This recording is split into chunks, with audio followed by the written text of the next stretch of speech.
The important ones. Flush it. The important ones. Andrew Fillipponi, he does the same thing. We're like-minded in that situation. Very like-minded. And we've gotten to know Fillipponi very, very well over the last year or two. Of course, on our sister station out in Pittsburgh, Pennsylvania. Fillipponi, what's happening, my man? Hey, what's up, guys? Did I hear someone say Josh Dobbs is going to play over Brock Purdy this year? Yeah, we just had a caller say that he's going to supplant him. Crazy talk. I mean, Josh Dobbs blocked me at least 5 times on Twitter. He's not my biggest fan. So why? Hopefully this doesn't alienate you. Is he not? Well, I don't know if you guys remember this, but the Steelers missed the playoffs in 2018 because they lost a game in Oakland where the X-ray machine didn't work, and Ben couldn't get back into games soon enough. Oh, yes. And Dobbs had to go in, and Dobbs was terrible. And Dobbs has a antenna, at least he used to, when it comes to criticism.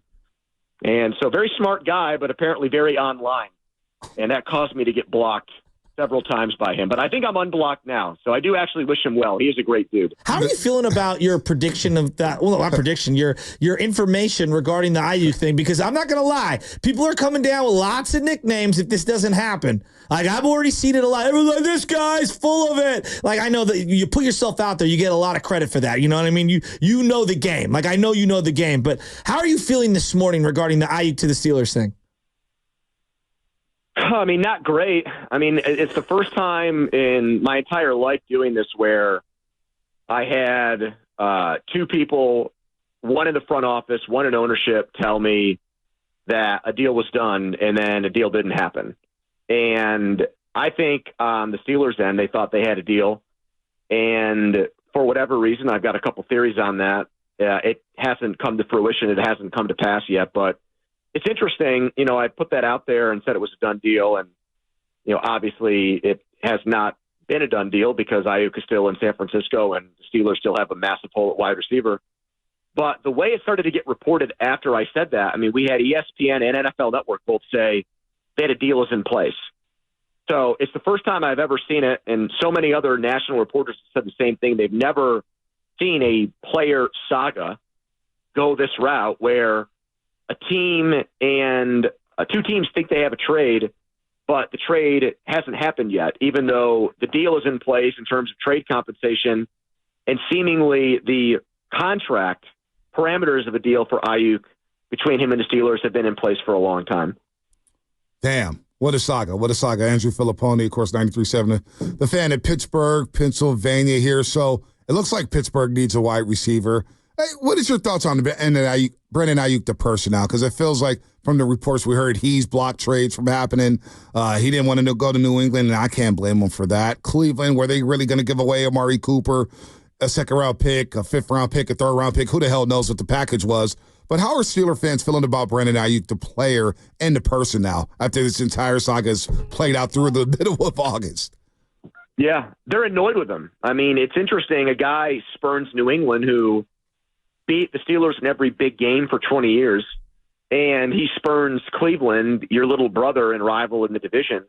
He does both of those things, and yet he's almost persona non grata here because of the way this thing is dragged on. You know, all you hear is that he wants to play for Tomlin and that the Steelers are going to financially make it worth his while, but yet a deal isn't done. And so how much of this is gamesmanship by the 49ers to try to milk as much out of the Steelers as they possibly can, or try to eventually get Aiyuk to accept their offer?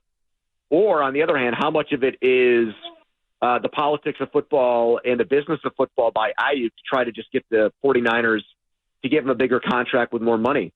You know, I think Steelers fans are starting to begin to actually scratch that. They've felt this way now for longer than just a day or two. I think they now believe that they're getting used by the Aiyuk camp.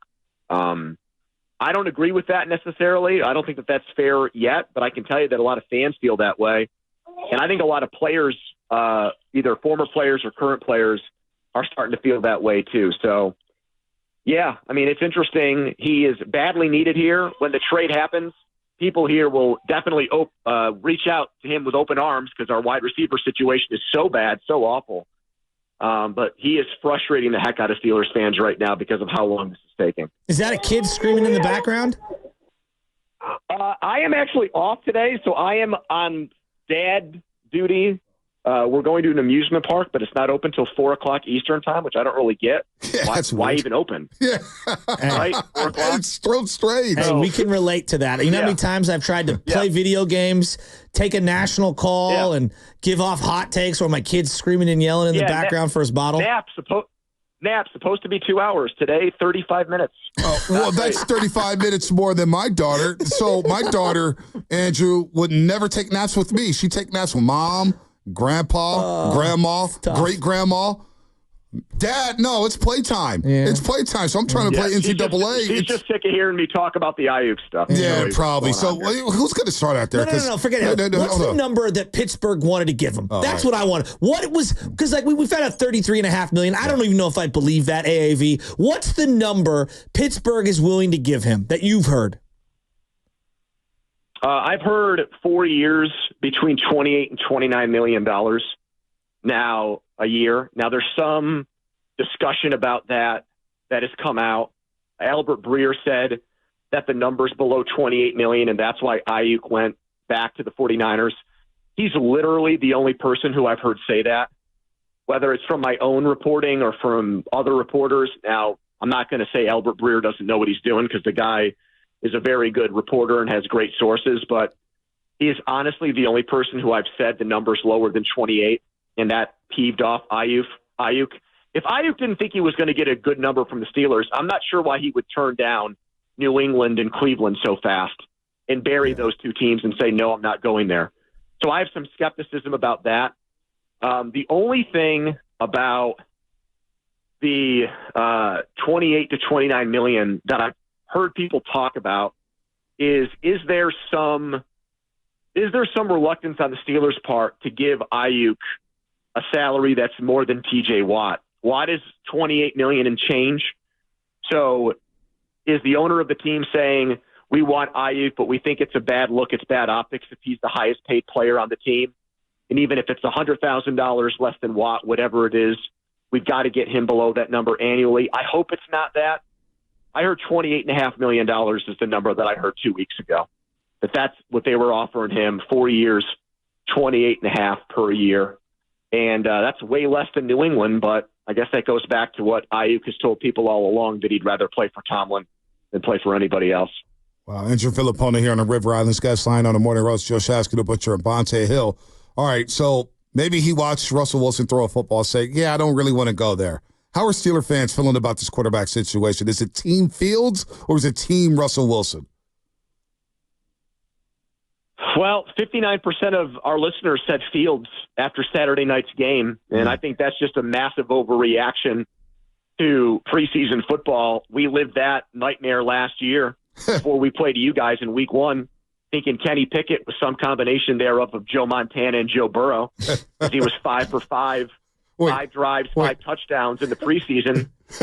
Wait, are you saying people? Hold on, Andrew. Are you saying people overreact to We just had a caller say that, like you just mentioned, Josh Dobbs will supplant Brock Purdy at quarterback preseason. I'm blaming myself on this. I mean, it wouldn't even be an exhaustive internet search. I mean, I was saying that Pickett to Pickens was the new Montana to Rice. Oh my God! Oh my God! It's true. It's out there. It's everywhere. They even made T-shirts that said it. I didn't get any money from that, actually. In retrospect, that was probably a good thing to not have my name tied to it that closely. But yeah. Why don't you start with Tommy Maddox before you work your way up to Montana? Yeah. Yeah, we thought it was. We thought that the preseason was a harbinger of amazing things to come, and it was not. So, I think people love the athleticism of Fields. I think they're scared that when Sean Payton quit on a guy and basically gave him away and still paid him over $30 million, that it's a sign that he's washed up. But I would start Wilson, but I would have him on a very, very short leash, and I would absolutely have a package of running plays ready for Justin Fields week 1 against Atlanta. From your vantage point, who has handled this entire thing worse in the public eye, the Niners or Aiyuk?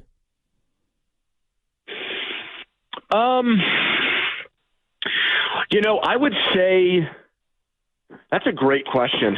I would say probably San Francisco from this perspective. I think they leaked the stuff out there about New England and Cleveland and made it seem like he was weighing those offers and considering those teams when we know all along he was not. So I think they did that, and then I think that put New England and Cleveland in an awkward situation, especially Cleveland with Amari Cooper. So I would say San Francisco by a nose, but I think now people are rightly calling out Aiyuk for trying to be a free agent or acting like a free agent when he's still got another year on his contract. So how does this end? Does Aiyuk play for the 49ers this year? Does he sit out week one? What's your gut telling you when it comes to Brandon Aiyuk? All this posturing all offseason. I think September 7th he gets traded to the Steelers. I think the day before the season starts, he ends up on the Steelers for a second and third round pick. You serious? That is my prediction. Wow. Yes. You're sticking by it, huh? Hey, Andrew, I'm going to be real with you. Turn your mic on, Shasky. Turn your mic on. I've done that so many times today. I'm going to be real with you. You need a hug, my man, because I can tell you're having a long, tough day. And the fact that you had the guts to come on here and stand by it, honestly, a lot of people would have said, I'm not going to answer those guys' call in San Francisco. I'm just going to back away from it. You're standing on it, though. Bro. Hey, listen, you're 10 toes down. September 7th, he believes Aiyuk's going to get traded. That would be devastating from the Niners standpoint. 2 days before Monday Night Football, that would tick me the hell off.